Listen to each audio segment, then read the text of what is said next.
Hi friends, welcome to Praveen sir classes. మొదటిసారి మన YouTube channel చూస్తున్న ప్రతి ఒక్క అభ్యర్థి ఇప్పుడు మన ఛానల్ని సబ్స్క్రైబ్ చేయండి. పోటీ పరీక్షలకు ప్రిపేర్ అవుతున్న ప్రతి ఒక్క అభ్యర్థికి ఉపయుక్తంగా ఉండే కరెంట్ అఫైర్స్ని డైలీ కరెంట్ అఫైర్స్ రూపంలో ప్రతిరోజు సాయంత్రం 7 గంటలకి మీకు అందిస్తూనే ఉన్నాను. ఇక మీ నుండి నేను ఎక్స్పెక్ట్ చేసేది ఒకటే, మీ సపోర్ట్ అండ్ ఎంకరేజ్మెంట్ని ఈ వీడియోకి లైక్ రూపంలో తెలియజేయండి. పోటీ పరీక్షలకు ప్రిపేర్ అవుతున్న ప్రతి ఒక్క ఆస్పిరెంట్కి, మీ ఫ్రెండ్స్ అందరికీ ఈ వీడియో లింక్ని షేర్ చేయండి. ఇక ఈరోజు ఏప్రిల్ 20th, 2025 వార్తల్లో చాలా అంశాలు ఉన్నాయి. ఒక్కొక్క టాపిక్ గురించి ఇన్ డీటెయిల్ డిస్కషన్ చేసే ముందు నిన్నటి డైలీ కరెంట్ అఫైర్స్ వీడియోలో నేను ఇచ్చిన ప్రశ్నకి వివరణతో కూడిన సమాధానాన్ని చూద్దాము. అబెల్ పురస్కారానికి సంబంధించి క్వశ్చన్ని ఇవ్వడం జరిగింది. సో ప్రశ్నను చూడండి. 2025 సంవత్సరానికి గాను అబెల్ పురస్కార గ్రహీతగా ఎవరు వార్తల్లోకి వచ్చారు? తను ఏ దేశానికి చెందినవారు? మనకు ప్రపంచ ప్రతిష్టాత్మక పురస్కారాన్ని నోబెల్ పురస్కారంగా పిలుస్తాం. నోబెల్ పురస్కారం ప్రపంచంలోనే ప్రతిష్టాత్మక పురస్కారంగా భావించబడుతుంది. కానీ నోబెల్ పురస్కారాన్ని 6 రంగాల్లోనే ప్రదానం చేస్తారు. ఏంటి రంగాలు? Medicine or physiology, physics, chemistry, literature, peace, economy. ఈ 6 రంగాల్లో మాత్రమే నోబెల్ పురస్కార గ్రహీతలు ప్రతి ఏటా కూడా వార్తల్లోకి వస్తూ ఉంటారు. మరి వివిధ శాస్త్రాలు ఏవైతే ఉంటాయో, ఇంపార్టెంట్ సబ్జెక్ట్స్ ఏవైతే ఉంటాయో వాటి విషయంలో నోబెల్ పురస్కారం అనేది ఇవ్వడం లేదు. కానీ కొన్ని పురస్కారాలను ప్రతిష్టాత్మక నోబెల్ పురస్కారంతో పోలుస్తూ ఉంటారు. ఉదాహరణకు తీసుకుంటే గణిత శాస్త్రంలో, మ్యాథమెటిక్స్ ఫీల్డ్లో నోబెల్ పురస్కారంలా ఏ పురస్కారాన్ని పోలుస్తారు అంటారు? అబెల్ పురస్కారం. గుర్తుపెట్టుకోండి. Niels Henrik Abel, Norwegian mathematician, తన పేరిట ప్రతి ఏటా కూడా గణిత శాస్త్రంలో విశేష కృషి చేస్తే గణితజ్ఞులు ఉంటారు కదా, వారికి అబెల్ పురస్కారాన్ని ప్రకటించడం జరుగుతుంది. మరి ఈ సంవత్సరం 2025 సంవత్సరం మార్చ్ మంత్లోనే మనం మార్చ్ 29th, 2025 రోజున మన డైలీ కరెంట్ అఫైర్స్ వీడియోలో అబెల్ పురస్కార గ్రహీత గురించి డిస్కస్ చేయడం జరిగింది. సో ఇక్కడ అబ్జర్వ్ చేస్తే అబెల్ పురస్కార గ్రహీత ఈ సంవత్సరానికి గాను జపాన్ దేశానికి చెందిన ప్రఖ్యాత గణిత శాస్త్రవేత్త. తన పేరు గుర్తుంచుకోండి, మసాకి కషివరా. ఎగ్జామినేషన్లో మీరు ఎగ్జామినేషన్ హాల్లో కూర్చున్నాక ఈ పేరు చూడగానే తనది ఏ దేశమో గుర్తుపట్టగలుగుతారు. మీరు గుర్తించే పరిస్థితిలో ఉండండి చాలు. ప్రతి ఒక్కటి పోటీ పరీక్షల కోణంలో గుర్తుపెట్టుకోవాలి, ప్రతి ఒక్కటి మైండ్లో ఉండాలని కాదు. ఎగ్జామినేషన్ హాల్లో ఇవ్వబడిన సమాధానాలు ఏవైతే ఉంటాయో దానికి ప్రశ్నకి సరైన సమాధానాన్ని గుర్తించగలిగే స్థితిలో ఉంటే చాలు. సో ఇక్కడ చూడండి, ఏ దేశం అన్నారనుకోండి, మసాకి కషివరా పేరు అర్థమవుతుంది మనకు, జపాన్ దేశానికి సంబంధించి అని గుర్తుపెట్టుకోండి. ఇక ఎగ్జామినేషన్ పాయింట్ ఆఫ్ వ్యూలో సింగిల్ లైన్లో క్వశ్చన్స్ అడగట్లేరు, స్టేట్మెంట్స్ ఇస్తున్నారు. భారతదేశం నుండి మొట్టమొదటి అబెల్ పురస్కార గ్రహీతగా చరిత్రలో నిలిచిన వారెవరు? 2007 సంవత్సరానికి గాను శ్రీనివాస వరదన్ గారు, గణిత శాస్త్రవేత్త అని చెప్పవచ్చు, మన భారతీయుడు. మొట్టమొదటి అబెల్ పురస్కార గ్రహీతగా భారతదేశం నుండి వార్తల్లోకి వచ్చారు. మొట్టమొదటి భారతీయుడిగా అబెల్ పురస్కారాన్ని గెలుపొందిన వ్యక్తి శ్రీనివాస వరదన్ 2007. అలాంటివి చూడండి, ఓకేనా. ఇటీవల కాలంలో మనం చాలా పురస్కారాల గురించి డిస్కస్ చేస్తూ వస్తున్నాం. ప్రిట్జ్కర్ పురస్కారం ఆర్కిటెక్చర్ రంగంలో నోబెల్ పురస్కారంలా భావిస్తూ ఉంటాం. ఈ సంవత్సరానికి గాను చైనా శాస్త్రవేత్తకి రావడం జరిగింది, లేదా చైనా ఆర్కిటెక్ట్కి ఇవ్వడం జరిగింది. ఏసిఎం ట్యూరింగ్ పురస్కారం అని చెప్పేసి కంప్యూటింగ్ రంగంలో ఇచ్చే ప్రతిష్టాత్మక పురస్కారం గురించి చూస్తాం. పురస్కారాల గురించి ఏ పోటీ పరీక్ష అయినా, ఏ స్థాయి పోటీ పరీక్ష అయినా 2 నుండి 3 ప్రశ్నలు అడిగే అవకాశం ఉంది, ఓకేనా. సో నీల్ హెన్రిక్ అబెల్ అనేవారు నార్వే దేశానికి చెందినవారు, ఓకేనా. గుర్తుపెట్టుకోండి. ఇక్కడ ఎక్స్ట్రా ఇన్ఫర్మేషన్ మీకు ఎలాగో డైలీ CA కోర్స్ ఏదైతే ఉంటుందో అందులో మీకు ప్రతిరోజు నేను డైలీ కరెంట్ అఫైర్స్ వీడియో ఇస్తున్నాను కదా, అందులో మీకు చూపిస్తున్న స్లైడ్స్, ఈ కంటెంట్ మొత్తాన్ని PDF రూపంలో అందిస్తూనే ఉన్నాను. సో మీకు అందులో ప్రశ్న సమాధానాన్ని కూడా ఇస్తున్నాను. ఈ ఎక్స్ప్లెనేషన్ కూడా మీకు డైలీ CA PDFలో ఇస్తున్నాను. సో అభ్యర్థులు ఇప్పటి వరకు మన యాప్ని ఇన్స్టాల్ చేసుకొని వారు ఎవరైనా ఉంటే ఈరోజు ఇన్స్టాల్ చేసుకోండి. GVK స్టడీ సర్కిల్ యాప్ ఇప్పటివరకు ఇన్స్టాల్ చేసుకొని వారు ఎవరైనా ఉంటే ఇన్స్టాల్ చేసుకోండి. మనకు కామెంట్ బాక్స్లో ఫస్ట్ కామెంట్లో మన యాప్ లింక్ని పిన్ చేస్తాను, లింక్ని క్లిక్ చేయండి. సో యాప్ని ఇన్స్టాల్ చేసుకోండి. మీకు అన్ని కోర్సులపైన కూడా భారీ ఆఫర్లను ప్రకటించడం జరిగింది. సో చూడండి, ఇప్పుడే మనం ఈరోజు చూస్తాము మార్నింగ్ 10 o'clock ఏపీకి సంబంధించి DSC notification, mega DSC notification రావడం జరిగింది. అందులో 10 మార్కులు మనకు GK and current affairs point of వ్యూలో 10 మార్క్స్ వెయిటేజ్ ఉంటుంది. మీ అందరికీ తెలుసు డిఎస్సిలో ఎంత ఇంపార్టెన్స్ ఉంటుంది, హాఫ్ మార్క్కి కూడా. ఒక్క హాఫ్ మార్క్తో ఉద్యోగ అవకాశాన్ని కూడా కోల్పోయిన వారు చాలామంది ఉన్నారు గతంలో. కాబట్టి ప్రతి మార్క్ ఇంపార్టెంటే. Current affairs 10 marks weightage. కాబట్టి మీరు మన క్లాసెస్ ఏవైతే ఉంటాయో రెగ్యులర్గా చూస్తున్న వారు ఎవరైతే ఉంటారో వారు మ్యాక్సిమం సక్సెస్ అయిపోయినట్టే. ఎందుకంటే maximum current affairs point of వ్యూలో 100% మనం కవర్ చేస్తున్నాం. ఇక్కడ మీరు అబ్జర్వ్ చేస్తే ప్రతి టాపిక్కి సంబంధించి అదనపు సమాచారం ఉంటుంది కదా, అదనపు సమాచారం జీకే పాయింట్ ఆఫ్ వ్యూలో కానీ జనరల్ స్టడీస్ పాయింట్ ఆఫ్ వ్యూలో కానీ అది కూడా ఇస్తున్నాను. మీకు పీడిఎఫ్లో కూడా అందుబాటులో ఉంటుంది. అండ్ అభ్యర్థులు CA 360 కోర్సు సబ్స్క్రైబర్స్ ఎవరైతే లాస్ట్ 6 months ఆర్ 1 year నుండి చూస్తూ ఉన్నారో వారు ఖచ్చితంగా రానున్న డిఎస్సి ఎగ్జామినేషన్లో maximum current affairs and GK point of వ్యూలో స్కోరింగ్ చేసే అవకాశాలు ఎక్కువగా ఉంటాయి. ఎందుకంటే మనకు మ్యాక్సిమం వార్తలో నిలిచిన ప్రతి టాపిక్ని కూడా కవర్ చేస్తున్నాను. ఓకేనా? ఒకప్పుడు కదా సింగిల్ లైన్లో క్వశ్చన్స్, కరెంట్ అఫైర్స్, జీకే రెండింటిని ఒకేలా భావించి చెప్పేవారు. కానీ ఇప్పుడు మనం సైంటిఫిక్గా కరెంట్ అఫైర్స్ క్వశ్చన్స్ని చూస్తున్నాం పోటీ పరీక్షల్లో. కాబట్టి ఎంత డెప్త్గా చదివితే అంత అడ్వాంటేజ్ ఉంటుంది. ఏదో బేసిక్గా అడుగుతారు, కరెంట్ అఫైర్స్ని బేసిక్ లెవెల్లో క్వశ్చన్స్ అడుగుతారని ఒక అపోహ నుండి బయటికి రండి. మ్యాక్సిమం డెప్త్గా అడిగే అవకాశాలు ఉన్నాయి. సో CA 360 కోర్స్ కానివ్వండి, డైలీ CA కోర్స్ కానివ్వండి, చూడండి, రెగ్యులర్గా ప్రాక్టీస్ చేయండి. ఓకేనా? ఎస్, ఇక ఈ నార్వేజియన్ పురస్కారం, అబెల్ పురస్కారం ఏదైతే ఉంటుందో 2002 సంవత్సరంలో ప్రారంభించడం జరిగింది. సో పురస్కార గ్రహీతకి ఇచ్చే ప్రైజ్ మనీ ఏంటి అని చెప్పేసి ప్రతి సంవత్సరం కూడా నార్వే కింగ్ ఉంటాడు కదా, తన చేతుల మీదుగా పురస్కార ప్రదానోత్సవం అనేది జరుగుతూ ఉంటుంది. నీల్ హెన్రిక్ అబెల్ అనేవారు గణిత శాస్త్రజ్ఞుడు, నార్వే దేశానికి చెందినవారు. ఓకేనా? ఇదంతా కూడా మీకు ఆల్రెడీ నేను 29th March 2025 రోజున ఎక్స్ప్లెయిన్ చేయడం జరిగింది. చూడండి. ఇక ఈరోజు ఫస్ట్ టాపిక్ వచ్చేసి చీతాస్ రీఇంట్రొడక్షన్లో భాగంగా మనం ప్రాజెక్ట్ చీతాని చూస్తూనే ఉన్నాం. ప్రాజెక్ట్ చీతా భారతదేశం ఒకప్పుడు చీతాలకి స్వర్గధామం, చీతాలకు స్వర్గధామం అంటున్నాను. చీతాస్కి సంబంధించి మనం అధిక మొత్తంలో ఇక్కడ పాపులేషన్ చూసేవారం. చిట్ట చివరి చీతా ఆనవాలను మనం 1948లో గుర్తించడం జరిగింది. 1948లో భారతదేశంలో చిట్ట చివరి చీతా ఆనవాలను గుర్తించారు. కలేబరం అంటాం కదా. ఆ తర్వాత ఇక 1952లో అప్పటి ప్రభుత్వం, కాంగ్రెస్ ప్రభుత్వం, ప్రధానమంత్రి జవహర్లాల్ నెహ్రూ గారు ఒక స్టేట్మెంట్ ఇచ్చారు. Cheetahs are extinct in India. భారతదేశంలో చీతాస్ అంతరించిపోయినాయి, ఇక భారతదేశంలో చీతాస్ లేవు అని చెప్పేసి ఒక స్టేట్మెంట్ ఇచ్చారు.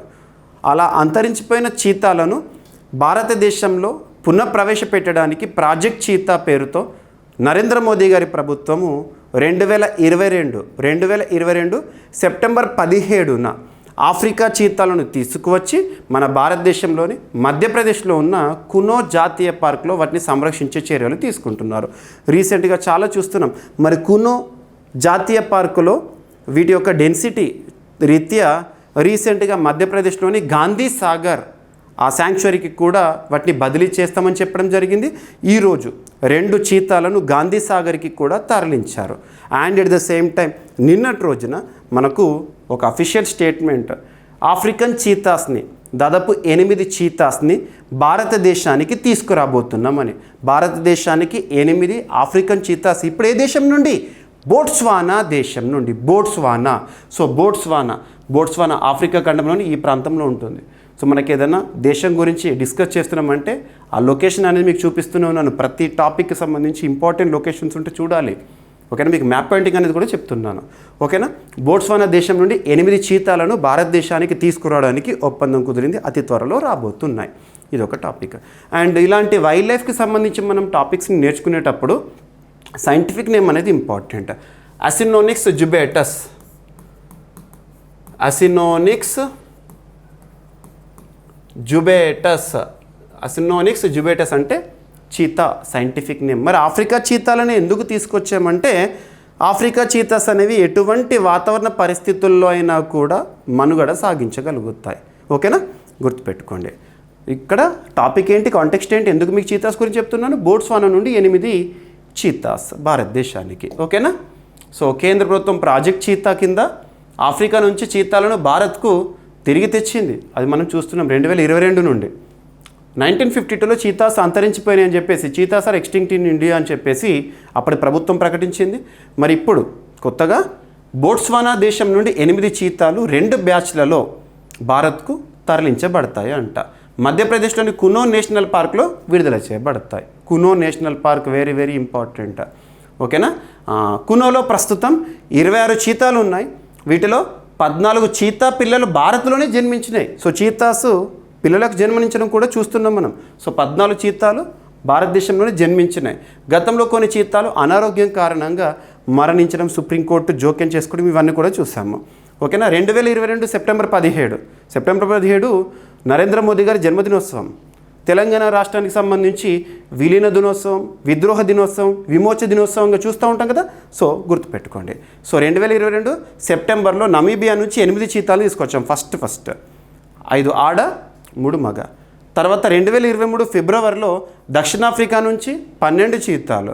ఓకేనా, గుర్తుపెట్టుకోండి. సో ఇప్పుడు మళ్ళీ బోట్స్వానా నుంచి 8 చీతాలు. ఓకేనా. ఇదంతా కూడా మనకి ఎగ్జామినేషన్ పాయింట్ ఆఫ్ వ్యూలో అడిగే అవకాశాలు ఉంటాయి. సో ప్రాజెక్ట్ చీతాకి సంబంధించి ఖచ్చితంగా రానున్న పోటీ పరీక్షలో క్వశ్చన్స్ అడగవచ్చు. ఇదంతా కూడా మీకు నేను చీతాస్కి సంబంధించి ఏదైతే ఇందాక ఓరల్గా చెప్పానో ఎక్స్ప్లెనేషన్. Yes, so clear. ఇక నెక్స్ట్ వచ్చేసి ఈరోజు వైల్డ్ లైఫ్ సంబంధించి ఇంకొక టాపిక్ కూడా వార్తల్లోకి వచ్చింది. మధ్యప్రదేశ్లో రాబందుల సంరక్షణ చర్యలని చెప్పేసేసి వల్చర్స్ అంటాం. వల్చర్స్ ఒకప్పుడు రాబందులు ప్రత్యేకత ఏంటి? వాస్తవంగా వీటిని పర్యావరణానికి సంబంధించి క్లీనర్స్గా పేర్కొంటారు. పర్యావరణాన్ని పరిశుభ్రం చేస్తాయని కూడా చెప్పడంలో తప్పులేదు. ఇక్కడ దేన్ని? వల్చర్స్ని. ఇప్పుడు కూడా ఊళ్ళల్లో చూడండి, అఫ్కోర్స్ ఇప్పుడు కనబడట్లేదు. ఊళ్ళల్లో ఎక్కడైనా రాబందులు గాల్లో ఎగురుతూ ఉన్నాయి, ఒక ప్రాంతంలో రౌండ్గా తిరుగుతూ ఉన్నాయంటే, ఒకప్పుడు పెద్ద మనుషులు ఏమని చెప్పేవాళ్ళంటే అక్కడ ఏదో పీనుగు పడి ఉంది అని చెప్పేసేసి. పీనుగు అంటే తెలంగాణ యాసలో శవం. ఆ శవం ఏదైనా కావచ్చు, క్యాటిల్కి సంబంధించి కానివ్వండి, మనిషికి సంబంధించి కానివ్వండి, ఏదైనా ఒక శవం, ఒక డెడ్ బాడీ అక్కడ ఉంది అంటే దానిపైన రాబందులు తిరుగుతూ ఉంటాయి, వల్చర్స్. మరి అటువంటి రాబందులు కూడా భారతదేశంలో అంతరించిపోయినాయని చెప్పడమే. కారణం ఏంటి? Anthropogenic activities. ఆంథ్రోపోజెనిక్ యాక్టివిటీస్ అంటే ఏంటి? మానవ అవసరాల కోసం మితిమీరి కొన్ని పనులను చేయడము. ఇక్కడ ఉదాహరణ తీసుకుంటే రాబందులు అంతరించిపోవడానికి లేదా వల్చర్స్ అంతరించిపోవడానికి కారకమైన డ్రగ్ ఏంటి అని చాలాసార్లు గత పోటీ పరీక్షల ప్రశ్నపత్రాలు చూడండి. కొన్ని క్వశ్చన్స్ రెగ్యులర్గా రిపీటెడ్గా అదే లైన్లో అడుగుతున్నారు. దాదాపు 10ల సంఖ్యలో అడిగిన ఒక ప్రశ్న, భారతదేశంలో రాబందుల జనాభా అంతరించిపోవడానికి కారణమైన డ్రగ్ని గుర్తించండి. ఆంథ్రోపోజెనిక్, మనుషుడు వాడాడు. సో అదేంటంటే డైక్లోఫినాక్ సోడియం. డైక్లోఫినాక్ అంటే అనాల్జెసిక్ అంటాం మనం. అనాల్జెసిక్ అంటే pain killer that relieves pain. కొన్ని ఇంపార్టెంట్. ఎక్స్పెక్టర్ అంటే that relieves cough. Antidote that means that is given to relief from poison. Antidote అంటే విషానికి విరుగుడుగా ఇచ్చేది. సో ఇలాంటివి మనం కొన్ని పదాలు చూడండి. ఓకేనా. సో ఇక్కడ వల్చర్స్ పాపులేషన్ అంతరించిపోవడానికి డైక్లోఫినాక్ సోడియమే కారణం. ఓకేనా. సో మరి అటువంటి వల్చర్స్ లేదా రాబందులను సంరక్షించడానికి మధ్యప్రదేశ్ చర్యలు తీసుకుంటోంది. ఇది కొత్త ఇనిషియేటివ్ అంటే కాదు. ఇప్పటికే ఉత్తరప్రదేశ్లో జటాయు కన్జర్వేషన్ రిజర్వ్ ఇలాంటివి మనం గతంలో కూడా చూసాం లాస్ట్ 1 yearలో. సో ఇక్కడ ఏంటో చూడండి, వార్తలు ఇచ్చిన ప్రాంతం ఇంపార్టెంట్. కేర్వా సంరక్షణ కేంద్రం. కేర్వా మధ్యప్రదేశ్ అటవీ శాఖ కేర్వా సంరక్షణ కేంద్రంలో ఇప్పటి వరకు పెంచారు 6 రాబందులను వన్య ప్రాంతాలకు విడుదల చేయడానికి సిద్ధమైంది. ఈ రాబందులకు జీపీఎస్ ట్రాకర్లను అమర్చారంట. జీపీఎస్ ట్రాకర్స్ని అమర్చారు. భోపాల్ సమీపంలో, భోపాల్ అంటే కానీ మనకి గ్యాస్ ట్రాజడీ గుర్తొస్తుంది. So that is different. భోపాల్లోని కేర్వా రాబందు సంరక్షణ కేంద్రం 2006లో స్థాపించబడింది. ఇది అంతరించిపోతున్న రాబందుల ప్రజనానికి ప్రాథమిక స్థావరం అంట. రాబందులు పర్యావరణ వ్యవస్థకు సహజ శుభ్రత కర్మగారం. ఇందాక చెప్పాను కదా, పర్యావరణ క్లీనర్స్ లేదా ఎన్వైర్మెంటల్ క్లీనర్స్గా రాబందులను చూస్తూ ఉంటాము. ఓకేనా. డైక్లోఫినాక్ మందు పశువుల చికిత్సలో ఉపయోగించేది. రాబందుల కిడ్నీలను నాశనం చేస్తుంది. ఇది జనాభా తగ్గుదలకు ప్రధాన కారణం. రాబందుల జనాభా అంతరించిపోవడానికి కారణం డైక్లోఫినాక్ సోడియం. ఓకేనా. ఎస్. మరి భారతదేశంలో భారత ప్రభుత్వం డైక్లోఫినాక్ని ఎప్పుడు నిషేధించింది అంటే 2006లో. అలాంటివి కూడా అడగవచ్చు. ఓకేనా. ఎస్, 2006లో భారత ప్రభుత్వం డైక్లోఫినాక్ మందుని నిషేధించింది. ఓకేనా. భారతదేశంలో 9 రకాల రాబందులు ఉన్నాయి. ప్రధానమైనవి ఏంటంటే ఇండియన్ వైట్ రంప్డ్ వల్చర్. ఓకేనా. IUCN international union for conservation of nature and natural resources category ప్రకారం Indian white rumped vulture critically endanger, గంభీరమైన లేదా తీవ్రంగా అంతరించిపోతున్న దశలో ఉందంట. ఓకేనా. ఎస్. నెక్స్ట్ వచ్చేసేసి ఇంకో టాపిక్ ఇటలీ. సో ఒక దేశం అంతర్జాతీయ అంశంగా చూడవచ్చు, ఇంటర్నేషనల్ ఇష్యూ. వాస్తవానికి గతంలో మనం లాస్ట్ 2 years బ్యాక్ ఒక టాపిక్ని డిస్కస్ చేసాము, కంజుగల్ విజిట్స్ అని చెప్పేసి. కంజుగల్ విజిట్స్ గుర్తు ఉండుంటే ఉంటుంది. సో కంజుగల్ విజిట్స్, పంజాబ్ రాష్ట్రంలో కంజుగల్ విజిట్స్ని ప్రారంభించారని చెప్పేసి. జైల్లో ఉండే ఖైదీలు ఉంటారు కదా, జైలు జీవితం గడుపుతున్న వారు ఎవరైతే ఉంటారో వారికి అవకాశము. ఏం అవకాశము? కామన్గా మన భారతదేశ సంస్కృతిలో దాంపత్య జీవితం, వివాహ జీవితం అనేది చాలా ప్రముఖము. మరి అటువంటి వివాహ జీవితంలో జీవించే హక్కులో భాగంగా ఇక్కడ కంజుగల్ విజిట్స్ని పంజాబ్లో ప్రారంభించారు. అంటే జైల్లో ఉండే ఖైదీలు ఉంటారు కదా, వారి యొక్క భార్యతో ఏకాంతంగా సమయాన్ని గడపడము, ఇలాంటివి మనం గతంలో చూసాం. ఇక్కడ ఇంటర్నేషనల్ ఇష్యూ ఇప్పుడు ఏంటంటే ఇటలీ దేశ రాజధాని రోమ్. సో ఇటలీలో ప్రభుత్వం అధికారికంగా ఒక ప్రత్యేకమైన చర్య తీసుకుంది. జైల్స్ ఉంటాయి కదా, కర్మాగారాలు, జైల్స్లోనే ప్రత్యేకంగా సెక్స్ రూమ్లను ప్రారంభించడం జరిగింది. సో ప్రపంచంలో ఇటీవల కొన్ని దేశాల్లో ఈ అంశం అనేది తరచూ వార్తల్లోకి వస్తుంది. కానీ ఈరోజు టాపిక్ ఏంటంటే ఇటలీలో అఫీషియల్గా సెక్స్ రూమ్లను ప్రారంభించారు. సెక్స్ రూమ్స్ని ముఖ్యంగా వైవాహిక జీవితానికి ఇంపార్టెన్స్ ఇస్తూ అని చెప్పవచ్చు, లేదా జైల్లో ఉండే ఖైదీలు ఎవరైతే ఉంటారో వారికి సంబంధించి వారి జీవిత భాగస్వామితో ఏకాంతంగా గడిపే సమయాన్ని ప్రొవైడ్ చేయడం జరిగింది.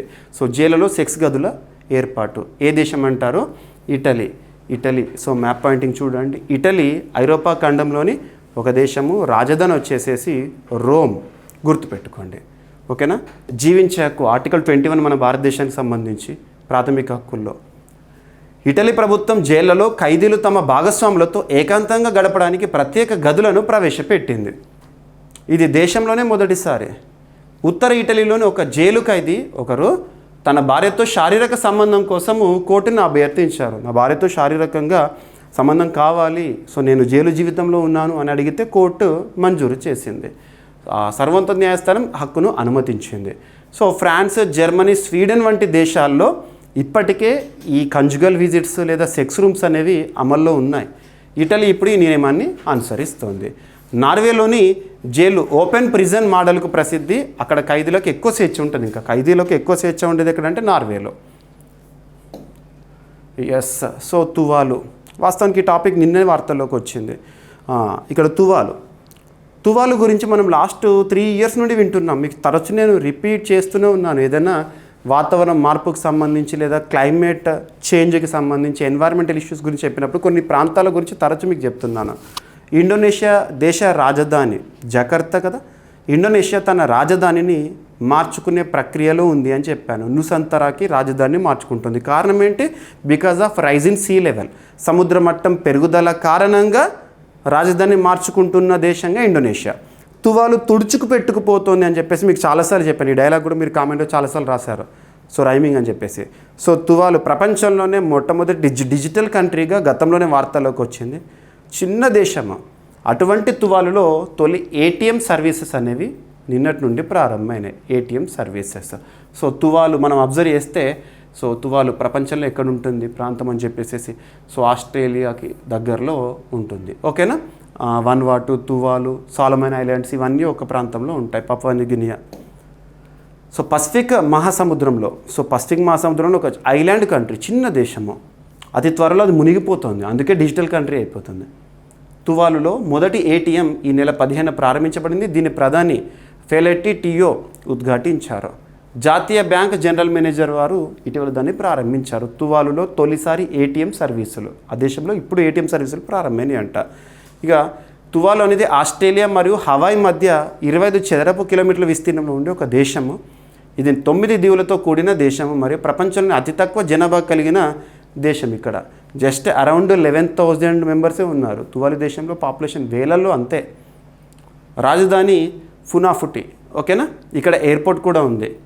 ఎస్, ఆస్ట్రేలియన్ డాలర్స్ని అనుసరిస్తుంది, సొంతంగా నాణ్యాలను కూడా మింట్ చేసుకుంటుంది తువాలు. ఇక నెక్స్ట్, మొట్టమొదటి, అతిపెద్ద, అతి చిన్న, అతి పొడవైన ఇలాంటి ప్రత్యేక పదాలతో కూడిన కరెంట్ అఫైర్స్ని మనం సూపర్లేటివ్స్గా డిస్కస్ చేస్తూ ఉంటాము. ప్రపంచంలోనే మొట్టమొదటి, దేశంలోనే మొట్టమొదటి, అతిపెద్ద, అతి చిన్న, పొడవైన ఇలాంటివి. సో ఇక్కడ కర్ణాటక దేశంలోనే మొట్టమొదటి రాష్ట్రంగా వార్తలోకి వచ్చింది. దేనికి సంబంధించి అంటే విలేజ్ లెవెల్ యాంటిక్విటీస్ సర్వేని పూర్తి చేసిన రాష్ట్రంగా. యాంటిక్విటీస్ అంటే ఇంపార్టెన్స్ చిన్న చిన్నవి. వాస్తవంగా చెప్తాను, కొంతమందికి యాంటిక్విటీస్ అంటే ఏంటంటే ఒక పర్సన్ ఎవరైనా ఉన్నారనుకోండి, ఆ పర్సన్కి సంబంధించిన ఒక మెమరీ. ఉదాహరణకు తను వాడి పారేసిన పెన్నుని దాచిపెట్టుకోవడము, లేదా ఫ్రెండ్స్ ఎవరైనా ఉన్నారనుకోండి, ఒక చాక్లెట్ ఉందనుకోండి, చాక్లెట్ తిన్నాక కవర్ ఉంటుంది, ఆ కవర్ కూడా కొంతమందికి యాంటిక్విటీగా మిగిలిపోతుంది. యాంటిక్విటీస్ అంటే ఇంపార్టెన్స్తో ఉండేవి, అవి హిస్టారికల్ కావచ్చు, ఏవైనా కావచ్చు. సో ఇక్కడ కర్ణాటక విలేజ్ లెవెల్ యాంటిక్విటీస్ చారిత్రక ప్రాముఖ్యతనిస్తూ కర్ణాటక రాష్ట్ర ప్రభుత్వం ఏం చేసిందంటే గ్రామీణ ప్రాంతాల్లో ప్రతి గ్రామంలో కూడా హిస్టారికల్ యాంటిక్విటీస్ అన్నింటినీ కూడా సర్వే చేసేసింది. చారిత్రాత్మక ప్రాంతాలన్నింటినీ సర్వే చేయడం జరిగింది. దేశంలోనే అత్యున్నత చట్టమైన రాజ్యాంగంలో 4వ భాగము ఆదేశిక సూత్రాల గురించి మనం చూస్తూ ఉంటుంది, డిపిఎస్పీస్ అంటాం. అందులో ఆర్టికల్ 49, సో పురాతన ప్రాంతాలను, కట్టడాలను సంరక్షించాలి అని చెప్పేసి అది కానివ్వండి. భారతదేశంలో పురాతన ప్రాంతాల సంరక్షణ చట్టము 1958, రూల్స్ ఫ్రమ్ 1959 ఇలా చూస్తూ ఉంటాము, ఓకేనా. సో ఇక్కడ కర్ణాటకలో ప్రస్తుతం కాంగ్రెస్ ప్రభుత్వం ఉంది. సిద్ధరామయ్య గారు ముఖ్యమంత్రిగా విధులు నిర్వర్తిస్తున్నారు. కర్ణాటక రాష్ట్రం భారతదేశంలో గ్రామ స్థాయిలో పురావస్తు సర్వేను పూర్తి చేసిన మొదటి రాష్ట్రంగా మారనుంది. ఈ సర్వేలో శాసనాలు, ఇన్స్క్రిప్షన్స్ అంటాము. Anything that is return on the hard surface is called as inscription. ఏదైనా సాలిడ్ పైన రాసిన ఏదైనా సరే ఇన్స్క్రిప్షన్ చూస్తాం. శాసనాలు, శిల్పాలు, స్మారక చిహ్నాలను జియో ట్యాగింగ్ ద్వారా సంరక్షణ మరియు పరిరక్షణకు అధునాతన రికార్డులు సృష్టిస్తున్నారు. కర్ణాటక పురావిద్యా శాఖ లేదా డిపార్ట్మెంట్ ఆఫ్ ఆర్కియాలజీ, పురాతత్వ శాఖ ఈ ప్రత్యేక సర్వేని నిర్వహిస్తోంది. ప్రస్తుతం 119 తాలూకాలలో ఈ పని పూర్తయింది. తాలూకా అంటే అక్కడ మండలస్, మన దగ్గర మండలస్ అంటే అక్కడ తాలూకాలు అంటాము. శాసనాలు, శిల్పాలు, చారిత్రక స్మారకాలను డిజిటల్ మ్యాపింగ్ ద్వారా ఖచ్చితమైన స్థానిక రికార్డులతో నమోదు చేస్తున్నారు. ఇది వారసత్వ సంపదను ట్రాక్ చేయడానికి సహాయపడుతుంది, ఓకేనా.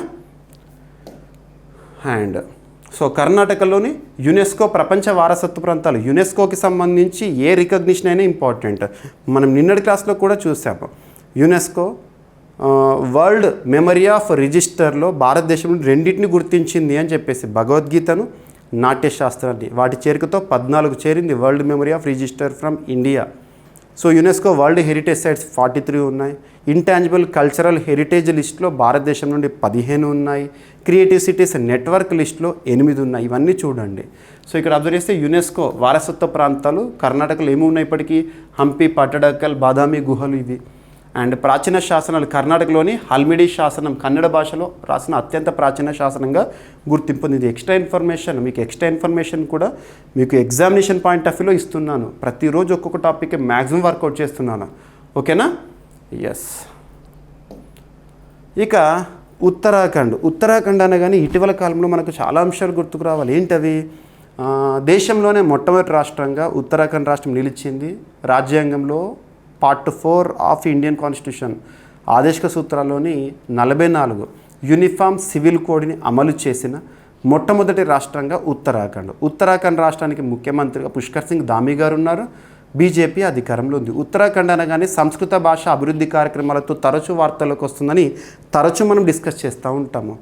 ఇక ఉత్తరాఖండ్కి సంబంధించి వైబ్రెంట్ విలేజెస్ ప్రోగ్రాంలో భాగంగా రీసెంట్గా కాలపాని, లిపుల్ లేక్, లింపియాదురా ఈ ప్రాంతాల గురించి కూడా ప్రత్యేకంగా మనం చూస్తున్నాము, ఓకేనా. ఉత్తరాఖండ్ 2 దేశాలతో అంతర్జాతీయ సరిహద్దును పంచుకుంటుంది, నేపాల్, చైనా, ఓకేనా. ఉత్తరాఖండ్లో సంస్కృత భాషకి ఇంపార్టెన్స్ ఇస్తూ, ఉత్తరాఖండ్లో 2వ అధికారిక భాష సంస్కృత భాషకి ఇంపార్టెన్స్ ఇస్తూ ప్రత్యేక ఇనిషియేటివ్ ఆదర్శ సంస్కృత గ్రామ కార్యక్రమం ఇటీవల సంస్కృత భాష అభివృద్ధి కార్యక్రమంలో భాగంగా ఏ రాష్ట్రంలో ప్రారంభమైందంటే ఉత్తరాఖండ్.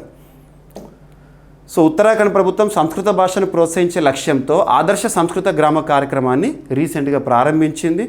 ఈ నిర్ణయాన్ని రాష్ట్ర మంత్రిమండలి ఏకగ్రీవంగా ఆమోదించడం ప్రారంభించడం జరిగింది. రాష్ట్రంలోని 13 జిల్లాల్లోని ప్రతి జిల్లా నుండి ఒక్కో గ్రామాన్ని ఎంపిక చేసి అక్కడ సంస్కృత భాషను బోధించడం మరియు దైనందిన జీవితంలో ఉపయోగించేలా ప్రోత్సహించడం, సంస్కృతంలో మాట్లాడడం, ఇదంతా కూడా ఓకేనా. సో సంస్కృత భాషకి ఇంపార్టెన్స్ ఇస్తూ గుర్తుపెట్టుకోండి. ఎస్. సో సంస్కృత భాష స్థితి ఎలా ఉందంటే ఉత్తరాఖండ్లో సంస్కృత భాష అనేది 2వ అధికారిక భాషగా ఉంది, మొదటిది హిందీ. ఓకేనా. అండ్ నెక్స్ట్ వచ్చేసి హిమాచల్ ప్రదేశ్ సంస్కృతం 3వ అధికారిక భాషగా ఉంది. కర్ణాటకలో కూడా సంస్కృతాన్ని అధికారికంగా గుర్తించారు ఇప్పటికే. సంస్కృతం ప్రపంచ ప్రాముఖ్యత ఏంటంటే ప్రపంచంలోనే అత్యంత పురాతన భాషల్లో ఒకటిగా గుర్తించబడింది సంస్కృతము. 2008లో యునెస్కో ద్వారా అమూల్యమైన మానవ వారసత్వంగా ప్రకటించబడింది సంస్కృతం. ఓకేనా. ఉత్తరాఖండ్ సంస్కృత విశ్వవిద్యాలయం 2005లో స్థాపించబడిన సంపూర్ణానంద సంస్కృత విశ్వవిద్యాలయం సంస్కృత అధ్యయనానికి ప్రసిద్ధి చెందింది. ఉత్తరాఖండ్లో ఉంటుంది అది. ఓకేనా. వేదాలు, ఉపనిషత్తులు, భగవద్గీత వంటి గ్రంథాలు సంస్కృతంలో రచించబడ్డాయి. నెక్స్ట్, సో మన నేచర్ని ప్రొటెక్ట్ చేయడం అనేది మన బాధ్యత. అందులో భాగంగా నదులు, సరస్సులు వీటిని కూడా సంరక్షించాలి. మన ఆర్టికల్ 51A భాగంగా మనం చూస్తూ ఉంటాము. గంగా నది సంరక్షణ విషయంలో కామన్గా గంగా నదిలో చాలా సమస్యలు ఒకప్పుడు ఉండేవి, ఇప్పుడు మ్యాక్సిమం నమామి గంగేలో భాగంగా భారత ప్రధాని నరేంద్ర మోదీ గారు గంగా నది సంరక్షణ విషయంలో కానివ్వండి, స్వచ్ఛ భారత్ విషయంలో కానీ దేశవ్యాప్తంగా కూడా స్వచ్ఛత పైన ప్రత్యేక శ్రద్ధ చూపుతున్నారు. సో గంగా నదిలో కామన్గా ఉండే ఒక సమస్య ఏంటంటే మత్స్యకారులు ఉంటారు కదా, మత్స్యకారులు వలలు వేస్తూ ఉంటారు. ఆ వలలు ఏవైతుంటే పాతపడ్డ వలలు అవి అలాగే ఉంచడం, ఇలాంటి చేయడం కానివ్వండి, లేదా ప్లాస్టిక్ని కానివ్వండి, ఇటువంటివన్నిటి కూడా ఎవరైతే ప్లాస్టిక్ని మరియు పాత వలల్ని సేకరించేసేసి సబ్మిట్ చేస్తారో వాళ్ళకి పారితోషికం ఇస్తామని చెప్పేసి ప్రకటించారు. Wild life institute of India వారు ప్రారంభించారు గంగానది శుద్ధి కోసం ప్రత్యేకంగా ఒక initiative. Wild life institute of India head quarter ఇక్కడ డెహ్రాడూన్, ఉత్తరాఖండ్. ఓకేనా. సో ఇక్కడ అబ్జర్వ్ చేస్తే పాత ప్లాస్టిక్ వలలను తెచ్చి ఇస్తే నగదు బహుమతి ఇచ్చే ఇనిషియేటివ్. ఇక గంగా నది గురించి మీ అందరికీ తెలిసిందే. ఓకేనా. సో గంగా నదిలో పెరిగిపోతున్న ప్లాస్టిక్ కాలుష్యాన్ని, ప్లాస్టిక్లో ఏముంటాయి, కార్సినోజెనిక్ ఏజెంట్స్ ఉంటాయి. కార్సినోజెనిక్ ఏజెంట్స్ అంటే దట్ కాజెస్ క్యాన్సర్కి కారకాలను కార్సినోజెనిక్ ఏజెంట్స్ అంటాం, చాలా డేంజర్. ఓకేనా. ప్లాస్టిక్ కాలుష్యాన్ని నియంత్రించడానికి నదిలో వదిలేసిన పాత చిరిగిపోయిన వలలను మత్స్యకారులు తీసుకువచ్చి అప్పగిస్తే నగదు బహుమతి ఇవ్వాలని భారత వన్యప్రాణి సంరక్షణ సంస్థ wild life institute of India ప్రతిపాదించింది. కేంద్ర ప్రభుత్వ నిధులతో wild life institute of India 5 సంవత్సరాల పాటు అధ్యయనం చేసి ఈ ప్రతిపాదనను చేసిందంట.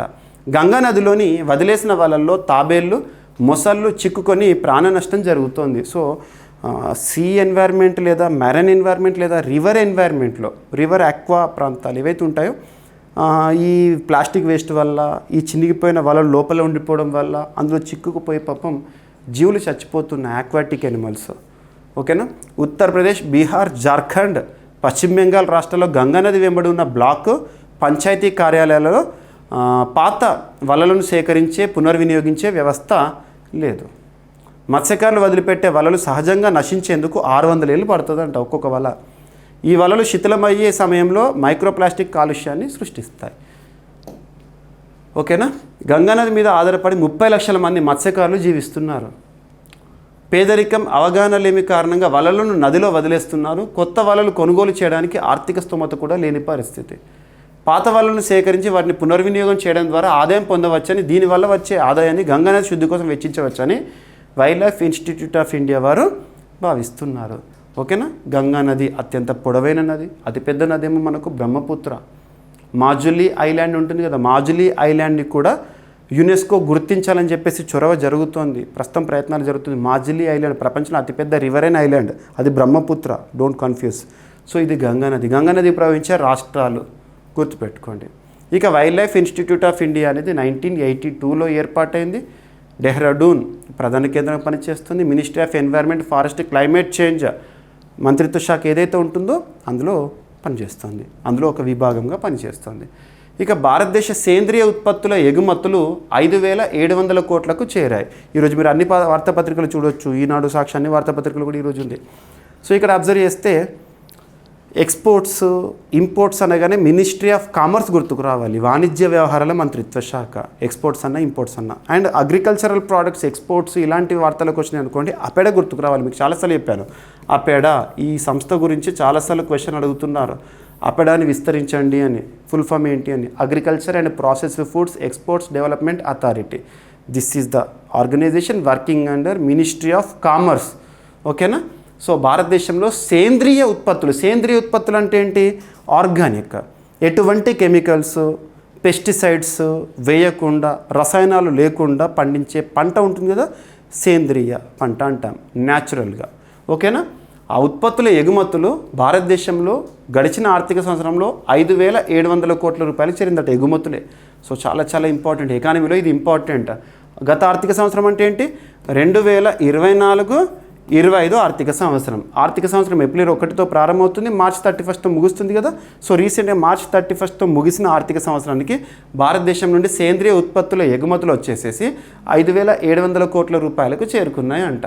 ఓకేనా. సో సింపుల్గా చెప్పాలంటే $665.96 మిలియన్ చేరినట్లు వాణిజ్య మంత్రిత్వ శాఖ తెలిపింది. గతంలో ఎగుమతి చేసిన దానికంటే కూడా 34.6% అధికమంట.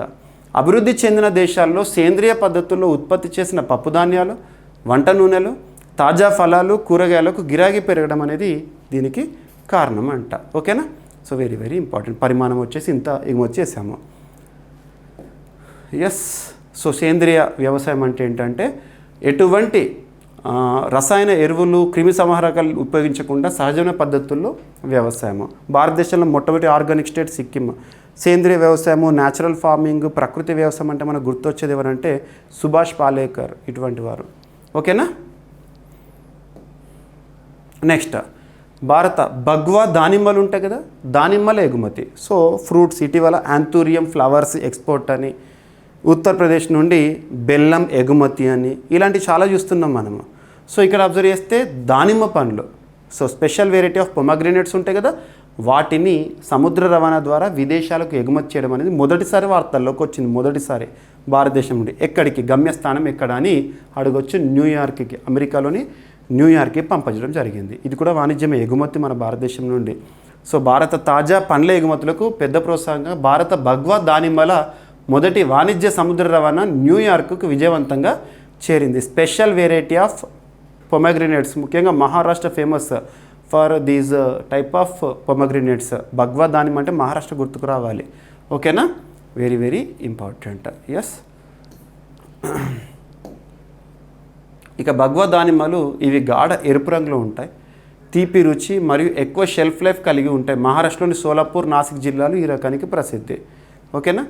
అపెడా ఈ సంస్థ నుండే కదా ఎక్స్పోర్ట్స్ అనేవి ఇంపార్టెంట్. ఎస్. భారతదేశం యొక్క స్థానం ప్రపంచంలో దానిమ్మ ఉత్పత్తిలో భారతదేశం మొదటి స్థానంలో ఉంది. సుమారు 30% భారతదేశంలోనే ఉత్పత్తి అవుతాయంట. ఓకేనా.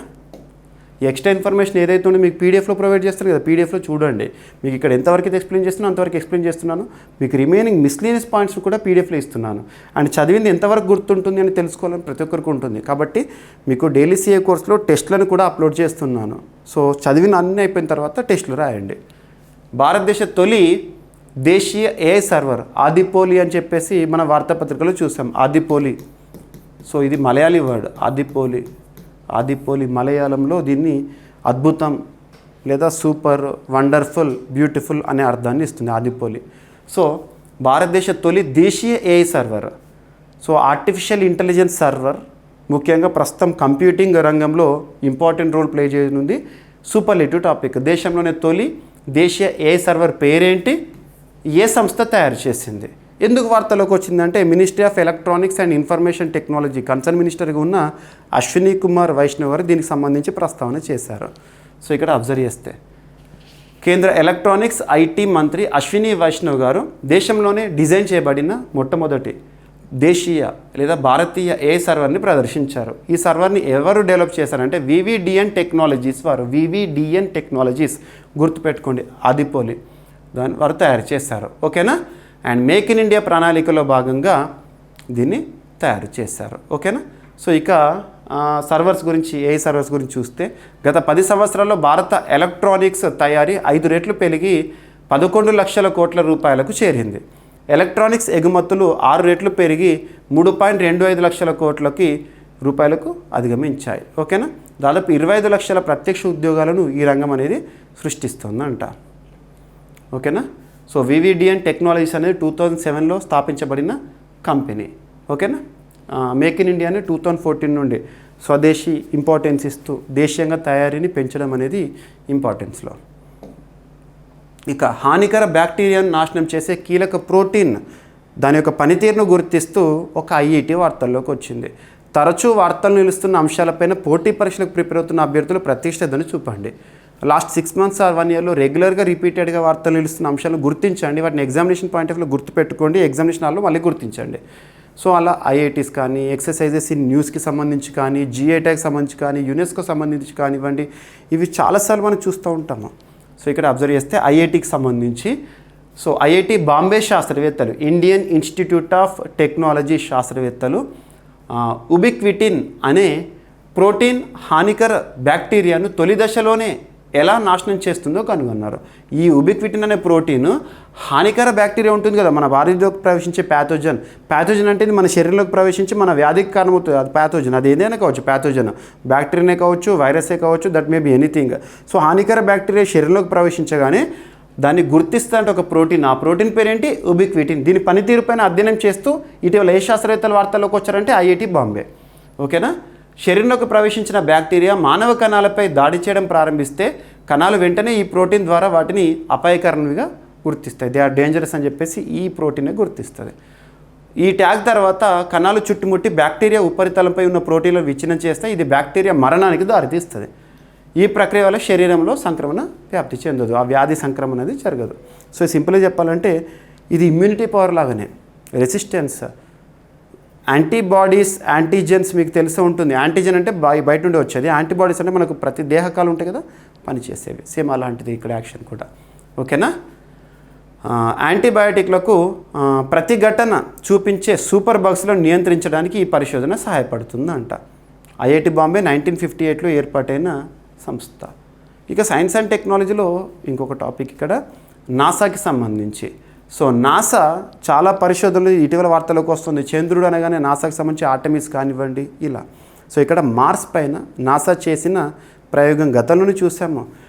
రోయర్, క్యూరియాసిటీ అనే క్యూరియాసిటీ రోయర్ అండ్ ఇంజెన్యూటీ అనే ఒక హెలికాప్టర్. సో వేరే గ్రహం పైన హెలికాప్టర్ని ఎగురవేసిన మొట్టమొదటి దేశంగా అమెరికా వార్తల్లోకి వచ్చింది నాసా ద్వారా. సో ఇక్కడ రీసెంట్గా కొన్ని ఆనవాళ్ళను మార్స్ పైన, మార్స్ అన్న, అరుణ గ్రహం అన్న, రెడ్ ప్లానెట్ అన్న, లేదా అంగారకుడు అన్న ఒకటే. సో నాసా యొక్క క్యూరియాసిటీ రోవర్ మార్స్పై సిడరైట్ ఖనిజ స్థావరాలను కనుగొన్నది. ఇది మార్స్ యొక్క ప్రాచీన వాతావరణం వెచ్చగా, తడిగా మరియు జీవ సంబంధన పరిస్థితులకు అనుకూలంగా ఉందని సూచిస్తుందంట. క్యూరియాసిటీ రోయర్ను 2011లో NASA Mars science laboratory mission కింద ప్రయోగించారు. రోయర్ అంటే ఏంటి, దానిపైన ప్రయాణిస్తూ ఉంటుంది గుర్తుపెట్టుకొని. మనకు కదా విక్రమ్ ల్యాండరు, ప్రజ్ఞాన్, రోయరు, ఆ పేర్లు మీకు సుపరిచింది కదా. అండ్ మార్స్ పైన మన భారతదేశానికి సంబంధించిన పరిశోధనలు అనగానే మామ్ లేదా మాంగళ్యాన్, మార్స్ ఆర్బిటార్ మిషన్ 2014 మనకి ఇంపార్టెంట్.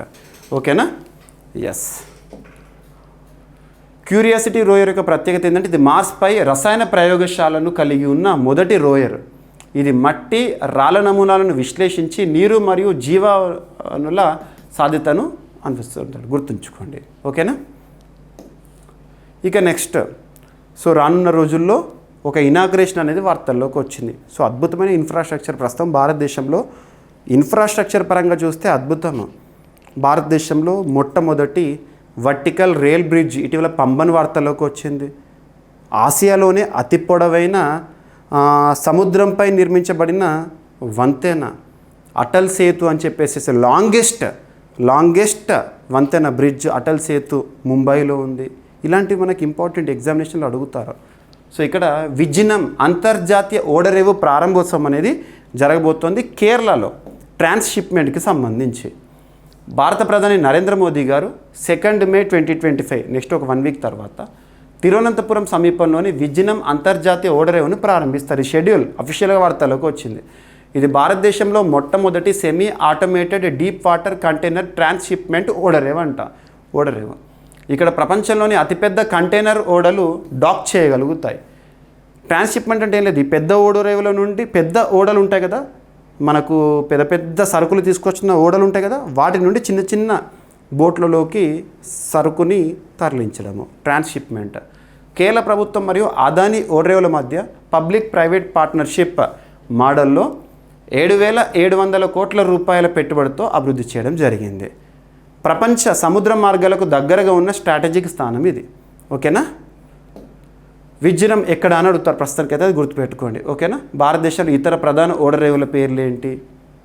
ఉదాహరణ తీసుకుంటే జవహర్లాల్ నెహ్రూ ఓడరేవు ఎక్కడ ఉంది? ముంబై.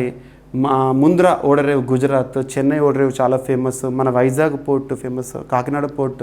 భారతదేశంలో 12 ప్రధాన ఓడరేవులు మరియు 200+ చిన్న ఓడరేవులు అనేవి ఉన్నాయి. ఇక ట్రాన్స్షిప్మెంట్ ఓడరేవు కదా ఇంతకుముందు చెప్పింది విజయం. సో దాని యొక్క అర్థం ఏంటంటే ఇతర దేశాల కంటైనర్లను పెద్ద ఓడల నుండి చిన్న ఓడలకు మార్చే కేంద్రం ట్రాన్స్షిప్మెంట్. ప్రస్తుతం భారత కంటైనర్లో 75% కొలంబో లేదా సింగపూర్ ద్వారా ప్రాసెస్ అవుతాయి. ఓకేనా. ఎస్. ఇక ఆపరేషన్ అట్లాంటా యూరోపియన్ యూనియన్కి సంబంధించి భద్రతా చర్యల్లో భాగంగా రీసెంట్గా వార్తల్లోకి వచ్చింది. డైరెక్ట్ సింగిల్ లైన్లో చూడండి. మన ఎగ్జామినేషన్లో అడిగే అవకాశాలు తక్కువ, కాకపోతే సింగిల్ లైన్లో అడగవచ్చు. సో ఒక బిట్ కూడా మిస్ అవ్వకూడదు. అందుకే మీకు నేను ఇంటర్నేషనల్ ఇష్యూస్ కూడా ఎక్కువగా ఇంపార్టెన్స్ ఇస్తున్నాను. సో యూరోపియన్ యూనియన్ యొక్క సముద్ర భద్రతా కార్యాచరణగా ఆపరేషన్ అట్లాంటా 2008లోనే ప్రారంభించబడింది. ఇది సోమాలియా తీరం మరియు పశ్చిమ భారత మహాసముద్ర ప్రాంతంలో అంతర్జాతీయ షిప్పింగ్ మార్గాలను సురక్షితంగా నిర్వహించడానికి లక్ష్యంగా పెట్టుకుందంట. ఈ కార్యాచరణ యూరోపియన్ యూనియన్ యొక్క సామాన్య భద్రత మరియు రక్షణ విధానం. ఏం లేదు, ఇటీవల వార్తల్లోకి వచ్చిన ఆపరేషన్ అట్లాంటా ఎవరికి సంబంధించింది? యూరోపియన్ యూనియన్కి సంబంధించిన ఒక భద్రత మరియు రక్షణ విధానం కింద నిర్వహించబడే ఒక ఆపరేషన్. ఎందుకు వార్తల్లోకి వచ్చింది? రీసెంట్గా యురేనో 4 అట్లాంటా కమాండర్ భారత నౌకాదళంతో ఒక ఉమ్మడి నౌకాదళ విన్యాసాన్ని ప్రతిపాదించారు. ఇది పశ్చిమ భారత మహాసాగర్ మరియు ఎరుపు సముద్ర ప్రాంతాల్లో భద్రతా సహకారాన్ని బలపరచడమే లక్ష్యంగా ఉందంట. సో ఒక ప్రపోజ్ చేశారు, ఇంకా ఫైనల్ రాలేదు. ఏమేమి పాల్గొంటాయి ఈ ఆపరేషన్లో అంటే స్పెయిన్, ఇటలీ, జర్మనీ, ఫ్రాన్స్ వంటి యూరోపియన్ యూనియన్ మధ్య ఏవైతే ఉంటాయో ఆ దేశాలు ప్రధానంగా ఉండగా నార్వే, సెర్బియా వంటి సహయోగ దేశాలు కూడా వివిధ స్థాయిల్లో మద్దతు ఇస్తూ ఉంటాయి. సో 3 పాయింట్స్ అంతే దీనికి సంబంధించి. ఆపరేషన్ అట్లాంటా ఎవరికి సంబంధించింది, దేనికి సంబంధించింది, ఎందుకు వార్తల్లోకి వచ్చింది చూడండి, సరిపోతుంది. ఎస్, ఎప్పుడు ప్రారంభమైంది? 2008. ఇప్పుడు ఎందుకు వార్తల్లోకి వచ్చింది? ఒక ప్రతిపాదన అనేది వార్తల్లోకి వచ్చింది. ఓకేనా. అసలు ఈ ఆపరేషన్ అట్లాంటా సముద్ర భద్రతకు సంబంధించి ఏ ప్రాంతము? సోమాలియా తీరంలో సముద్ర దొంగతనాన్ని నిరోధించడం, UN ప్రపంచ ఫుడ్ ప్రోగ్రామ్ వాటి ఏవైతే ఉంటే అందులో సంరక్షించడం అనేది ఇంపార్టెంట్. ఓకేనా. ఇక నెక్స్ట్ బాలికాటన్ 2025 మిలిటరీ ఎక్సర్సైజ్ అనేది వార్తల్లోకి వచ్చింది. విన్యాసాల గురించి మనం తరచూ చూస్తున్నాం. రీసెంట్గా డస్టలిక్ ఎక్సర్సైజ్ గురించి మీకు లాస్ట్ 2 days బ్యాక్ చెప్పాను. సో భారతదేశం పాల్గొనే విన్యాసాలతో పాటు ఇతర దేశాలకు సంబంధించిన విన్యాసాలకి కూడా ఇంపార్టెన్స్ ఇవ్వండి. పేరు అడుగుతారు, ఏ దేశాలకు సంబంధించింది, ఎక్కడ వార్తల్లోకి వచ్చింది, అదే సరిపోతుంది. సో ఇక్కడ అబ్జర్వ్ చేస్తే ఫిలిప్పీన్స్ ఏప్రిల్ 21 రేపటి నుండి, సో షెడ్యూల్ రేపటి నుండి మే 9 వరకు బాలికాటన్ అనే ఒక ఉమ్మడి సైనిక విన్యాసాన్ని నిర్వహిస్తుంది. ఎవరు నిర్వహిస్తారంటే ఫిలిప్పీన్స్ అంట. ఇందులో అమెరికా, ఆస్ట్రేలియా మరియు జపాన్ పాల్గొంటున్నాయి. మొదటిసారిగా పాల్గొంటున్నాయి అధికారికంగా. ఇందులో ప్రధాన లక్ష్యం ఏంటంటే సౌత్ చైనా సీ మరియు లుజోన్ స్ట్రేట్ సమీపంలోని పలావన్, లుజోన్ దీవుల రక్షణపై దృష్టి కేంద్రీకరిస్తారు. ఏం లేదు, రక్షణపరమైన సహకారం కోసము. ఓకేనా. బాలికాటన్ అంటే అర్థం ఏంటంటే టాగ్లాగ్ భాషలో భుజం భుజాన, షోల్డర్ టు షోల్డర్. ఇది 2002 సంవత్సరంలో మానవతా సహాయం, విపత్తు నిర్వహణ లక్ష్యంగా ప్రారంభించబడిందంట. మరి ఇందులో ఏ దేశాలు పాల్గొంటాయి? మొదటిసారి వీళ్ళు పాల్గొంటారు కదా, మొదటి నుండి కూడా పాల్గొంటున్న వారు ఎవరంటే క్రమేపీ ఆస్ట్రేలియా, జపాన్ వంటి దేశాలు చేరడంతో బహుళపక్ష సహకారం అనేది వార్తల్లోకి వచ్చింది. సో ఒక విన్యాసము, ఇది ఏ విన్యాసం? నావికాదళ విన్యాసంగా చెప్పొచ్చు. ఓకేనా. సో సౌత్ చైనా సీ ఇది ప్రపంచంలో అత్యంత సున్నితమైన సముద్ర మార్గాల్లో ఒకటి. ఇక్కడ చైనా, ఫిలిప్పీన్స్, వియత్నాం మొదలైన దేశాలు భూభాగ విధానాలతో ముడిపడినాయి. చైనా యొక్క సిద్ధాంతం ఏంటంటే ప్రపంచంలో కనిపించే ప్రతి భూభాగాన్ని మరియు ప్రతి సముద్ర ప్రాంతాన్ని తనదిగానే భావిస్తుంది. Salami slicing, inch by inch encroachment. గతంలో TSLPRB ఎగ్జామినేషన్లో అడిగారు. సో ఇటువంటివి ఇంపార్టెంట్. ఓకేనా. ఎస్. ఇక India's next energy revolution, vehicle to grid అనే అంశంతో ఎవరు వార్తలోకి వచ్చారంటే కేరళ, మరియు ఒక ఐఐటి. ఏ ఐఐటి అని అడుగుతారు. సో ఈ ఉద్దేశం ఏంటో చూస్తే సరిపోతుంది. ఒక సాంకేతికత vehicle to grid Kerala state electricity board మరియు ఐఐటి బాంబే ఉమ్మడిగా వెహికల్ టు గ్రిడ్ సాంకేతికతపై పైలట్ ప్రాజెక్ట్ని ప్రారంభించాయి. సింగిల్ అని గుర్తుపెట్టుకోండి. ఇటీవల వెహికల్ టు గ్రిడ్ సాంకేతిక విషయంలో ఎవరెవరు మొదటిసారి వార్తల్లోకి వచ్చారని అడుగుతారు. ఇది ఎలక్ట్రానిక్ వాహనాలకు రాష్ట్ర విద్యుత్ గ్రిడ్తో ఏకీకృతం చేయడం ద్వారా పునరుత్పాదక శక్తి నిర్వహణను మెరుగుపరుస్తుందంట. సో వెహికల్ టు గ్రిడ్ అనేది ఎవరి చొరవ, ఎందుకోసం? ఎలక్ట్రిక్ వెహికల్స్కి సంబంధించి. ఓకేనా? సో వెహికల్ టు గ్రిడ్ సాంకేతికత ఇది ఎలక్ట్రానిక్ వాహనాలు విద్యుత్ గ్రిడ్తో కమ్యూనికేట్ చేసి వాటి బ్యాటరీలలో నిల్వ చేయబడిన శక్తిని తిరిగి గ్రిడ్కు అందించే వ్యవస్థను అంట. ఇది 2 మార్గ విద్యుత్ ప్రవాహాన్ని సాధ్యం చేస్తుంది. గ్రిడ్ నుండి వాహనానికి, వాహనం నుండి గ్రిడ్కి. ఓకేనా? ఎవరికి సంబంధించింది? కేరళ స్టేట్ ఎలక్ట్రిసిటీ బోర్డు మరియు ఐఐటి బాంబే వారు రీసెంట్గా దీన్ని ప్రారంభించారు ప్రాజెక్ట్ని. ఇక ఎలక్ట్రిక్ వెహికల్స్, ప్రస్తుతం ఎలక్ట్రిక్ వెహికల్స్ సంబంధించి సమస్య ఏంటంటే బ్యాటరీస్. సో బ్యాటరీస్ నిల్వ సామర్థ్యం కానివ్వండి వాటి విషయంలో ఎలక్ట్రిక్ వెహికల్స్ బ్యాటరీల్లో ఉపయోగించే ఎలక్ట్రిక్ వెహికల్స్ బ్యాటరీ దేనిపై ఆధారపడి పనిచేస్తాయి అంటే లిథియం అయాన్ బ్యాటరీస్. సో గుర్తుపెట్టుకోండి, మొన్న రీసెంట్గా ఎగ్జామినేషన్లో అడిగారు అది. ఇక అంతరిక్ష పరిశోధనలో భాగంగా మొట్టమొదటిసారి భారత వ్యోమగామి శుభాంశు శుక్లా గారు అంతరిక్ష ప్రయాణం చేయబోతున్నారు అతి త్వరలో. ఈ షెడ్యూల్ వార్తల్లోకి వచ్చింది అంతరిక్ష ప్రయాణం. సో మీకు last 2 days back daily current affairs వీడియోలో ఒక ప్రశ్న అడిగాను. గగన్యాన్ మిషన్లో భాగంగా 4 వ్యోమగాములు ఎంపికయ్యారు, వాళ్ళ పేర్లు ఏంటి అని చెప్పేసి. అందులో ఒక పేరు ఓకేనా, శుభాంశు శుక్లా గారు. సో మిషన్ వివరాలు ఏంటంటే శుభాంశు శుక్లా యాక్సియం 4 మిషన్లో భాగంగా భారత్ అమెరికా యాక్సియం 4 మిషన్లో భాగంగా అంతర్జాతీయ అంతరిక్ష కేంద్రానికి వెళ్తున్నారు, ఇంటర్నేషనల్ స్పేస్ స్టేషన్కి. మనకు రీసెంట్గా సునీత విలియమ్స్ గారు వెనక్కి వచ్చారు కదా. సో సేమ్ అలాగే ఇది భారతీయుడిగా రాకేష్ శర్మ తర్వాత 1984లో రాకేష్ శర్మ గారు వెళ్ళారు కదా. ఆ తర్వాత 41 సంవత్సరాల తర్వాత మొదటి అంతరిక్ష ప్రయాణం ఇంటర్నేషనల్ స్పేస్ స్టేషన్కి వెళ్ళడము శుభాంశు శుక్లా. ఓకేనా? రాకేష్ శర్మ భారతదేశానికి చెందిన మొదటి వ్యోమగామి. 1984లో సోవియట్ యూనియన్ సహాయంతో అంతరిక్షానికి వెళ్ళారు. ఇప్పుడు శుభాంశు శుక్లానేమో అమెరికా సహకారంతో అనొచ్చు. Gaganyaan mission next year ISRO చేపట్టబోన్న మానవ సహిత ప్రయోగంలో ఎంపికైన వ్యోమగామి ఇతను. ఓకేనా? ఇక ఇదే పరిశోధనలో భాగంగా ఒక నీటి ఎలుగుబంటిని కూడా పరిశోధించనున్నారు. సో రోదసిలో నీటి ఎలుగుబంటి టార్టిగ్రేడ్స్ అంటాం, మ్యారైన్ టార్టిగ్రేడ్స్ అని చెప్పి చూస్తూ ఉంటాం కదా, చిన్న జీవులే. సో యాక్సియం 4 మిషన్ ద్వారా భారత వ్యోమగామి శుభాంశు శుక్లా రోదసిలో టార్టిగ్రేడ్స్పై ప్రయోగాలు నిర్వహిస్తారు. టార్టిగ్రేడ్స్ అంటే తెలుగులో మనం నీటి ఎలుగుబంట్లు అంటాము. ఈ సూక్ష్మజీవులు 0.3 to 0.5 మిల్లీమీటర్ల పొడవు మాత్రమే ఉంటాయంట, చిన్నవి సూక్ష్మజీవులు. వాస్తవంగా ఇక్కడ కనిపిస్తున్నాయి కదా ఇమేజ్లో అని చెప్పేసి ఇంత పెద్దగా ఉండవు సూక్ష్మజీవులు అవి. ఓకేనా? ఇవి భూమి, సముద్రాలు, ధ్రువ ప్రాంతాల మంచు, శూన్యం, రేడియేషన్ మరియు తీవ్ర ఉష్ణోగ్రతల వంటి చర్మ పరిస్థితుల్లో కూడా జీవించగల సామర్థ్యాన్ని కలిగి ఉంటాయి. వీటిపైన పరిశోధనలు. సో నీటి ఎలుగుబంట్లను పంపబోతున్నారు. ఓకేనా? సో గుర్తుపెట్టుకోండి, దాని మీద పరిశోధన సింపుల్గా. ఓకేనా? సూక్ష్మజీవులపైన పరిశోధన. అండ్ గగన్యాన్ మిషన్లో భాగంగా మనము ప్రత్యేకంగా ఈగలను పంపించబోతున్నామని చెప్పేసి చూసాము. డ్రోసోఫిలియా, మెలనోగాస్కర్ అని ఇలాంటివి చూడాలి. ఓకేనా? అండ్ ఏపీకి సంబంధించి స్వచ్ఛాంధ్ర ప్రోగ్రామ్, ఈ వ్యర్థాల సేకరణ మరియు రీసైక్లింగ్ అనేది స్వచ్ఛాంధ్ర థీమ్గా ఎంపిక చేశారు. ఈ నెల స్వచ్ఛాంధ్ర కార్యక్రమానికి ఈ వ్యర్థాల సేకరణ మరియు సురక్షిత రీసైక్లింగ్ థీమ్ను ప్రకటించారు. నినాదం వచ్చేసి రెడ్యూస్, రీయూజ్, రీసైకిల్ అనేది నినాదము. స్వచ్ఛాంధ్ర సేమ్ స్వచ్ఛ భారత్ లాగా స్వచ్ఛాంధ్ర కార్యక్రమం. ప్రతి ప్రాంతంలో ఈ వ్యర్థాల సేకరణ కేంద్రాలను ఏర్పాటు చేయాలని సీఎం చంద్రబాబు గారు సూచించడం జరిగింది. ఓకేనా? సో స్వచ్ఛాంధ్ర యొక్క థీమ్ ఈసారి ఏం ఎంపిక చేశారు. సో ఈరోజు మనందరికీ తెలుసు April 20th నారా చంద్రబాబు నాయుడు గారి జన్మదినోత్సవం. ఈ ప్రత్యేక దినోత్సవం రోజున మనకు డిఎస్సి నోటిఫికేషన్ రావడం జరిగింది. సో చూడండి. ఓకేనా? ఎస్, ఈరోజు ప్రశ్న, ఐఓసి ఇంటర్నేషనల్ ఒలింపిక్ కమిటీ చరిత్రలోనే మొట్టమొదటి మహిళా అధ్యక్షురాలిగా ఇటీవల ఎవరు వార్తల్లోకి వచ్చారు, తను ఏ దేశానికి చెందినవారు? సో ఎవరైనా పర్సన్ వార్తల్లోకి వచ్చారంటే ఏ దేశం కూడా చూడాలి.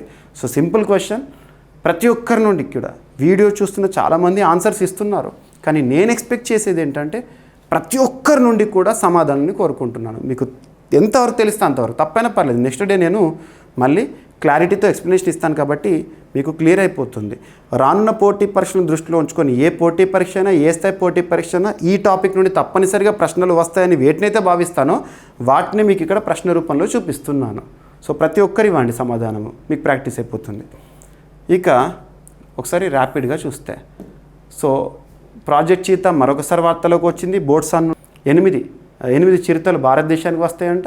And at the same time ఈరోజు 2 చీతాలని గాంధీ సాగర్కి తరలించడం అనేది వార్తల్లోకి వచ్చింది. అండ్ మధ్యప్రదేశ్లో రాబందుల సంరక్షణ అంశం వార్తల్లోకి వచ్చింది. నెక్స్ట్ ఇటలీ జైళ్లలో సెక్స్ రూమ్ల ఏర్పాటు అనేది. అండ్ తువాలులో తొలి ఏటీఎం సేవలు ప్రారంభము. And Karnataka village level antiquities survey అనేది వార్తల్లోకి వచ్చింది. అండ్ ఉత్తరాఖండ్లో సంస్కృత భాష అభివృద్ధి కార్యక్రమాలు. నెక్స్ట్ గంగానది శుద్ధికి కొత్త ప్రతిపాదన wild life institute of India వారు. అండ్ భారతదేశ సేంద్రియ ఉత్పత్తుల ఎగుమతులు 5,700 కోట్ల రూపాయలకు చేరిందంట గడిచిన ఆర్థిక సంవత్సరంలో. అండ్ భారత భగ్వా దానిమ్మలు, మహారాష్ట్రకి సంబంధించి ప్రత్యేక దానిమ్మలు మొదటి వాణిజ్య సముద్ర రవాణా వార్తలకు వచ్చింది. అండ్ భారతదేశ తొలి దేశీయ ఏఐ సర్వర్ ఆదిపోలి తయారు చేసిన సంస్థ ఏంటి? వివిడిఎన్ టెక్నాలజీస్. అండ్ హానికర బ్యాక్టీరియాను నాశనం చేసే ఒక ప్రోటీన్ని గుర్తిస్తూ ఐఐటి శాస్త్రవేత్తల వార్తల్లోకి వచ్చారు. ఐఐటి బాంబే శాస్త్రవేత్తలు, ఆ ప్రోటీన్ పేరు ఉబిక్విటిన్. అండ్ నాసా క్యూరియాసిటీ రోయర్ చేసిన పరిశోధన మరొకసారి వార్తల్లోకి వచ్చింది. అండ్ విజనం అంతర్జాతీయ ఓడరేవు ప్రారంభించబోతున్నారు మే 2న భారత ప్రధాని నరేంద్ర మోదీ గారి చేతుల మీదుగా. ఆపరేషన్ అట్లాంటా యూరోపియన్ యూనియన్కి సంబంధించి సోమాలియా తీర ప్రాంతాల్లో రక్షణపరమైన అంశాలను దృష్టిలో ఉంచుకొని. అండ్ బాలికట్టన్ విన్యాసం అనేది రీసెంట్గా వార్తల్లోకి వచ్చింది. సో ఫిలిప్పీన్స్ రేపటి నుండి నిర్వహించనున్న బహుళ దేశాల నావికాదళ విన్యాసము. అండ్ వెహికల్ టు గ్రిడ్ విషయంతో కేరళ స్టేట్ ఎలక్ట్రిసిటీ బోర్డు మరియు ఐఐటి బాంబే వారు వార్తల్లోకి వచ్చారు. అండ్ భారత వ్యోమగామి శుభాంశు శుక్ల అంతరిక్ష ప్రయాణం చేయబోతున్నారు. అండ్ అంతరిక్షంలో లేదా రోదసిలో నీటి ఎలుగుబంటి టార్టిగ్రేస్ పైన పరిశోధన. అండ్ ఈ వ్యర్థాల సేకరణ మరియు రీసైక్లింగ్ అనేది స్వచ్ఛాంధ్ర థీమ్ ఆంధ్రప్రదేశ్ రాష్ట్రానికి సంబంధించి. అండ్ ఈరోజు ప్రశ్న, ఐఓసీ చరిత్రలోనే తొలి మహిళా అధ్యక్షురాలిగా ఇటీవల ఎవరు వార్తల్లోకి వచ్చారు? తను ఏ దేశానికి చెందినవారు? సో ప్రతి ఒక్కరు కూడా వీడియోని లైక్ చేయండి, మీ ఫ్రెండ్స్ అందరికీ వీడియో లింక్ని షేర్ చేయండి. సో ఎలాంటి పరిస్థితిలో ఉన్నా కూడా మీకు నేను ఖచ్చితంగా క్లాస్ని ఇస్తున్నాను. ప్రతి ఒక్కరు కూడా ప్రతిరోజు క్లాస్ని కూడా చూడండి. కరెంట్ అఫైర్స్ ప్రిపరేషన్ అనేది నిరంతర ప్రవాహంలో ఉంటుంది. ఏదో ఒకరోజు 2 రోజులు చూడడం కాదు, ప్రతిరోజు కూడా తప్పకుండా మీకు ఇస్తున్న సమాచారాన్ని చూడండి, నోట్ చేసుకోండి. లేదంటే మీకు డైలీ సీఏలో ఇస్తున్న పీడిఎఫ్ని చదవండి. రానున్న పోటీ పరీక్షలో కరెంట్ అఫైర్స్ పాయింట్ ఆఫ్ వ్యూలోనే కాదు, కరెంట్ అఫైర్స్తో పాటు జనరల్ స్టడీస్లో కూడా మ్యాక్సిమం స్కోరింగ్ చేసే అవకాశాలు ఉంటాయి. ఓకేనా? సో మళ్ళీ ఏమైనా మిస్లేనియస్ టాపిక్స్ ఉంటే రేపటి క్లాస్లో కలిపి డిస్కస్ చేద్దాము. రేపు కలుద్దాం. Thank you.